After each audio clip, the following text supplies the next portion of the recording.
नमस्कार, मेरे YouTube channel core ज्ञान में आपका स्वागत है। आज हम डिस्कस करेंगे जो एसएससी जो है जूनियर इंजीनियर के लिए जो वैकेंसी निकली है उस पर आज हम बात करेंगे कि जो वैकेंसी है 1377 पोस्ट के लिए। तो अलग अलग डिपार्टमेंट में जो पोस्ट वैकेंसी निकली है, जैसे कि आप सिविल इंजीनियर के लिए, इलेक्ट्रिकल के लिए, मैकेनिकल के लिए, ये 2024 का वैकेंसी है और लेटेस्ट अभी इसी मंथ में निकला है।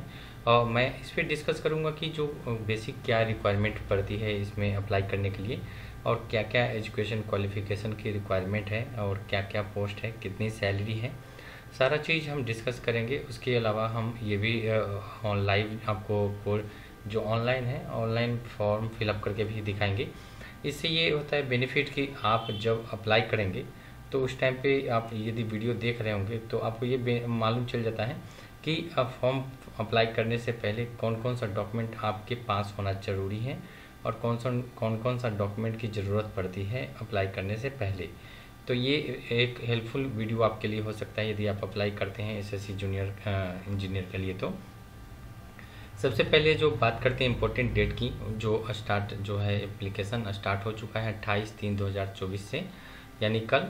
लास्ट डेट है जो अप्लाई करने के लिए वो 18/4/2024, मतलब आप अप्रैल के 18 तारीख तक आप अप्लाई कर सकते हैं इसमें वैकेंसी के लिए 11 बजे रात तक। लास्ट डेट है जो पे एग्जामिनेशन फ़ीस है वो आप ऑनलाइन पेमेंट करना का ही है यहाँ पे ऑप्शन सिर्फ, उसकी भी आप लास्ट डेट है 19/4/2024 तक का। करेक्शन डेट है, मतलब ये होता है कि आप फॉर्म फिलअप करते हैं और आपको कुछ लगता है कि मिस्टेक हो चुकी है फॉर्म फिलअप करने पे, पेमेंट भी हो चुके हैं, डन भी हो चुका है सारा चीज़, लेकिन आपको करेक्शन करना है, तो वो आपको 22 और 23 अप्रैल का डेट फिक्स रखा जाएगा। उस डेट में आप ओपन करके एडिट कर सकते हैं फॉर्म को, एडिट करने के बाद अपलोड या अपडेट कर सकते हैं इसमें। पेपर 1 एग्ज़ाम जो होगा सीबीटी मोड जो 4 से 6 जून के बीच में होगा, और पेपर 2 है वो अभी जो डेट है वो पब्लिश नहीं किया गया है इसमें। बात करें फ्रेंड्स, जो सबसे इम्पोर्टेंट है कि यहाँ पे ST SC PH all category of female candidate के लिए एक भी रुपया कॉस्ट रखा नहीं गया है। सिर्फ जनरल में OBC EWS कैंडिडेट को 100 रुपीज़ मात्र पेमेंट करना है। इसमें पेमेंट करने का जो ऑप्शन है सिर्फ ऑनलाइन ही पेमेंट कर सकते हैं, कोई ऑफलाइन का मोड नहीं रखा गया इसमें। बात करें कि जो SSC जूनियर जो JEE है जिसे बोलते हैं, आप इसकी जो उम्र है वो मैक्सिमम 32 ईयर्स का है, और जो मैक्सिमम 30 ईयर्स रखा गया जो सारे पोस्ट के लिए, बट CPWD या CWC पोस्ट है उनके लिए रखा गया है 32 ईयर्स। आप यहाँ पे अप्लाई कर सकते हैं इसमें।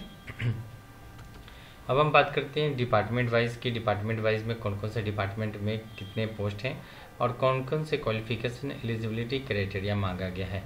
जहाँ देख सकते हैं यहाँ बॉर्डर रोड ऑर्गेनाइजेशन जिसे BRO बोलते हैं, इसमें आपका ट्रेड है वो सिविल, इलेक्ट्रिकल, मैकेनिकल होना चाहिए। SSC जूनियर एलिजिबिलिटी क्राइटेरिया है, मतलब आपकी क्वालिफिकेशन मांगी जाती है जो कि आपका BE BTech डिग्री होना चाहिए, यही सेम में होना चाहिए जैसे सिविल, इलेक्ट्रिकल, मैकेनिकल में होना चाहिए। यदि आप डिप्लोमा कर रखे हैं तो अपने डिप्लोमा से रिलेटेड ट्रेड 2 इयर्स का एक्सपीरियंस होना चाहिए। इसके अलावा यदि है तो central public works department CPWD जिसकी बात हम कर रहे थे 32 इयर्स के लिए है। सिविल, इलेक्ट्रिकल, मैकेनिकल के लिए इंजीनियरिंग जो डिप्लोमा है इन रिलेटेड ट्रेड होना चाहिए आपके पास। दूसरी बात करें, तीसरी जो पोस्ट है वो है central water and power research station के लिए, जिसमें इलेक्ट्रिकल और सिविल, मैकेनिकल सेम पोस्ट है। यहाँ पे engineering diploma in related trade, मतलब सेम रिलेटेड होना चाहिए ट्रेड में। सेंट्रल वाटर कमीशन जो होता है CWC, जिसमें सिविल, मैकेनिकल के लिए सिर्फ पोस्ट रखा गया है, यहाँ पे भी सेम है, इंजीनियरिंग डिग्री है या diploma in related trade same में होना चाहिए आपको। अगली बात करें पोस्ट का, वहाँ पे है जो directorate of quality insurance Naval है, जिसे इलेक्ट्रिकल और मैकेनिकल के लिए सिर्फ रखा गया है, जिसमें आपको यहाँ पे डिग्री, मतलब आपका ग्रेजुएशन होना ज़रूरी है, इसमें डिग्री होना चाहिए सेम फील्ड में। और उसके अलावा यदि डिप्लोमा कर रखा है आपने तो उसके अलावा आपको 2 साल का एक्सपीरियंस भी चाहिए सेम फील्ड में। प्रकब जो ब्रिज प्रोजेक्ट है, यहाँ पे तीनों जो डिपार्टमेंट रखा गया तीनों ट्रेड के लिए, जैसे कि सिविल, इलेक्ट्रिकल, मैकेनिकल के लिए यहाँ पे electrical diploma in related trade है। मिलिट्री इंजीनियरिंग सर्विस है MES जिसे बोलते हैं हम, सिविल, इलेक्ट्रिकल, मैकेनिकल में है, जैसे डिग्री है आप देख सकते हैं इसमें। तो सेम चीज़ है कि आपके पास कोई भी इस पोस्ट के लिए अप्लाई करते हैं तो सबसे ज़रूरी बात है कि आपके पास जो डिग्री है वो होनी चाहिए इंजीनियरिंग का, और सेम फील्ड में, जैसे यदि आप इलेक्ट्रिकल का है, मैकेनिकल का है, सिविल का है, तो आपके पास डिग्री होना चाहिए। इसके अलावा यदि आप डिप्लोमा कर रखा है, आपने डिप्लोमा हो की सर्टिफिकेट है आपके पास, तो उसके अलावा 2 साल का एक्सपीरियंस भी होना चाहिए सेम फील्ड में। अब हम बात करते हैं अप्लाई करने के लिए कि अप्लाई कैसे कर सकते हैं। ये जो आप देख रहे हैं आपको स्क्रीन पे दिख रहा होगा, ये लिंक है, मैं अपने वीडियो के डिस्क्रिप्शन बॉक्स में भी आप मेंशन कर दूंगा, ताकि आप वहां पे क्लिक करके डायरेक्ट इस पोर्टल पे आप चले जाएंगे। मैं बता दूं, जैसे ही इस पोर्टल पे क्लिक करते हैं तो एक नया पेज ओपन होकर के आ जाता है। जिस तरह से आप देख सकते हैं यहाँ पे ऑनलाइन टाइम रजिस्ट्रेशन, जैसे कि फर्स्ट डिटेल है, आपको पर्सनल डिटेल मांगा जाता है, उसके अलावा password creation, additional details, declaration, मतलब ये है कि स्टेप्स हैं।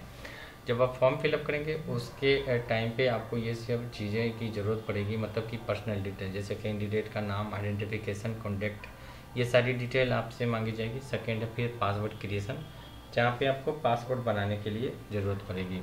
इसके अलावा बात करें फिर एडिशनल डिटेल, जैसे कि आपकी एड्रेस, एजुकेशन और आपका परमानेंट एड्रेस, कैंडिडेट का डिटेल। उसके अलावा फिर लास्ट में है जो वो है आपका डिक्लेरेशन, मतलब लास्ट में चेकबॉक्स आता है, डिक्लेरेशन पे टिक करेंगे और ये फॉर्म सबमिट हो जाएगा। अब हम बात करते हैं कंटिन्यू पे। जैसे ही आप क्लिक करते हैं तो यहाँ पे देख सकते हैं ये पेज ओपन हो जाता है, जहाँ पे आपको रजिस्ट्रेशन, पर्सनल डिटेल है वो मांगा जाता है। जैसे कि आप देख सकते हैं ये जो लेफ्ट में दिख रहा है personal detail, password creation, additional detail और डिक्लेरेशन, तो जैसे जैसे कंप्लीट करते जाएंगे वैसे वैसे ये हाईलाइट होता जाएगा आपको। तो सबसे हम जाते हैं फर्स्ट टॉपिक पे बात करते हैं। फुल जब अप्लाई करते हैं तो ये है पर्सनल डिटेल का, मतलब कि पहले पूछा जाता है आपके पास आधार कार्ड है, यस या नो पे क्लिक कर सकते हैं। यदि यस तो आप आधार कार्ड डाल करके आगे वेरीफाई कर सकते हैं। जो कि आधार कार्ड में मोबाइल नंबर है वो आपको वेरीफाई करना पड़ेगा उसके OTP के थ्रू।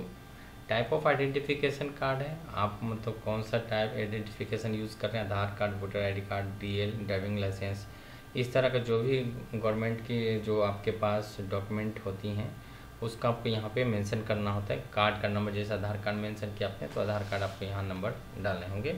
इसके अलावा मैट्रिकुलेशन में जो नाम है, मतलब जो इसीलिए बोला जाता है मैट्रिकुलेशन में कि वो आधार कार्ड में कि आप नाम, नंबर, एड्रेस कुछ भी चेंज कर लेते हैं, लेकिन यहाँ पे चेंज नहीं होता है फ्रेंड 10th के मैट्रिकुलेशन में। तो आपको मैट्रिकुलेशन के सर्टिफिकेट आपके पास होना चाहिए। सामने आप देख लें कि नाम में कौन सा नाम कैसे लिखा हुआ है, कोई मिस्टेक नहीं होना चाहिए आपकी इस तरफ से। उसके बाद आप यदि पूछा जाता है कि आपने कभी नाम चेंज किया है तो यस पे, यदि चेंज किया तो यस पे, अदरवाइज नो पे क्लिक करके आगे प्रोसीड कर सकते हैं। जैसा कि आपको gender, date of birth, father's name, mother's name, matriculation में एजुकेशन कौन सा बोर्ड था, रोल नंबर क्या थे, ईयर ऑफ पासिंग कौन से ईयर में पास किया था आपने। उसके अलावा आपका हाईएस्ट क्वालिफिकेशन का लेवल पूछा जाएगा यहाँ पे। कैंडिडेट का मोबाइल नंबर से, मतलब आप अपना मोबाइल नंबर इसमें बता सकते हैं। आपको कंपलसरी है, मस्ट भी है कि आपको डालना ही है आपको मोबाइल नंबर। इसके अलावा आपके ईमेल आईडी भी यहाँ पर आपको डालना है, आप जो रेगुलर यूज़ कर रहे हैं। जो कोशिश करें कि जो आधार कार्ड में आपके हैं वही मोबाइल नंबर डालें, अदरवाइज़ आप पेरेंट्स का मोबाइल नंबर डाल कर, यदि आपके पास फ़ोन नहीं है तो पेरेंट्स का मोबाइल नंबर को आप यहाँ पे यूज़ कर सकते हैं। ईमेल आईडी किसी का भी आप यूज़ कर सकते हैं, बट बशर्ते ये ध्यान रखें कि जो ईमेल आईडी आप यूज़ करेंगे वो प्रॉपर यूज़ हो रहा है कि नहीं, या रेगुलर यूज़ हो रहा है कि नहीं, या बंद नहीं हो चुका है। उसके अलावा फिर जैसे ही आप फिलअप करते हैं तो सेव एंड नेक्स्ट पे बटन पे क्लिक कर दें। जैसे ही क्लिक करते हैं तो आपके पास ये रजिस्ट्रेशन नंबर दिखना चालू हो जाएगा, जहाँ पे आपको बताया जाता है basic details save, registration is a partial and it should be completed with in 14 days. तो याद रहे फ्रेंड, जो रजिस्ट्रेशन आपने कंप्लीट कर लिया है, रजिस्ट्रेशन नंबर मिल चुका है, तो आपको कुछ करना नहीं है। आप याद रहे कि जो भी फिलअप के लिए है, जैसे कि बहुत सारे लोग होते हैं कि रजिस्ट्रेशन कर लेते हैं, बाद में बाकी जो फॉर्म है वो फिलअप करना कोशिश करते हैं, बाद में लेफ्ट ऑफ द डिटेल है वो बाद में फिलअप करते हैं। बट कोशिश करें कि इन्होंने बताया कि जब रजिस्ट्रेशन हो चुका है तो 14 दिनों तक के लिए आपको ये विंडो ओपन होता है। 14 दिन के अंदर में आप फिलअप करना होता है, कंप्लीट करना होता है, अदरवाइज ऑटोमेटिक ये डिलीट हो जाएगा डिटेल रजिस्ट्रेशन नंबर भी। तो ये आपको याद में रखना है कि 14 डेज़ का आपको कंप्लीट होना चाहिए। आपके ईमेल आईडी पे, मोबाइल नंबर पे सारी डिटेल चली जाती है, रजिस्ट्रेशन नंबर के अलावा और भी कुछ डिटेल जो होती है। अब हम बात करते हैं पासवर्ड क्रिएशन में, जहाँ पे आपको रजिस्ट्रेशन नंबर आपको यहाँ सबमिट करना है। उसके अलावा पासवर्ड आपको कंफर्म करना है। पासवर्ड जैसे ही कंफर्म करते हैं, साइन अप करते हैं, साइन इन करते ही ये नया पेज ओपन हो जाता है, जहाँ पे आपको रजिस्ट्रेशन नंबर, पासवर्ड जो आपने बनाया है वो डाल करके, कैप्चा जो दिखता है वो डाल करके आपको लॉगिन बटन पे क्लिक करना है। लॉगिन करते हैं तो अब आ चुका है तीसरा स्टेप, जहाँ पे एडिशनल डिटेल मांगा जाता है। जैसा कि मैंने बताया था वीडियो के शुरुआत में ही कि इसमें आपको जो स्टेप्स है, तीसरे स्टेप्स, इसमें आपका डिटेल, पर्सनल डिटेल मांगा जाता है। जैसा कि आप किस कैटेगरी से बिलोंग करते हैं, नेशनलिटी क्या है, एड्रेस क्या है आपका, इस तरह का डिटेल आपको मांगा जाता है। परमानेंट एड्रेस, प्रेजेंट एड्रेस, ये सारी डिटेल मांगा जाता है। यदि आप फिलअप कर देते हैं तो सेव एंड नेक्स्ट पे क्लिक कर दें। इसके अलावा जैसे सेव नेक्स्ट पे क्लिक करते हैं तो यहाँ डिक्लेरेशन वाली पेज ओपन हो जाती है, जो कि सबसे लास्ट में है। आपको यहाँ आई एग्री बटन पे क्लिक करना है और डिक्लेरेशन पे फॉर्म पे क्लिक करना है।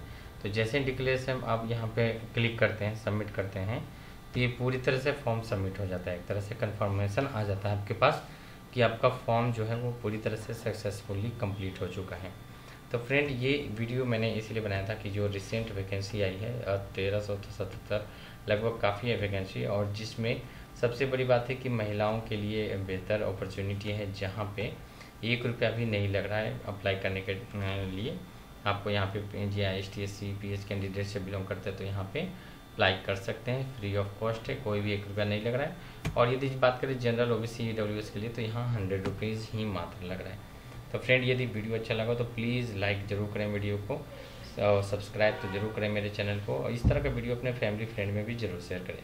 Thank you for watching this video देखने के लिए धन्यवाद।